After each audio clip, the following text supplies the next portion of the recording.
हाँ जी जनाब, हम आपको ढूंढते रहे आप, मैंने कहा वहीं मिल जाएंगे शहर में काबा में। अब ये देख लें आगे जी, चले जी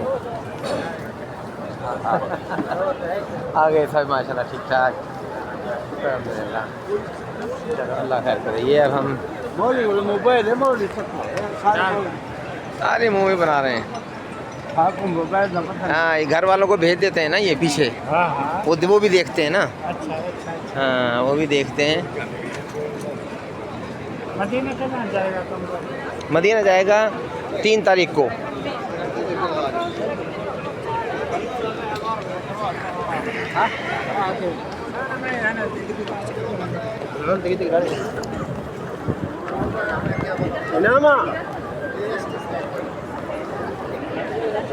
ये बाब फ़हद है, किंग फ़हद।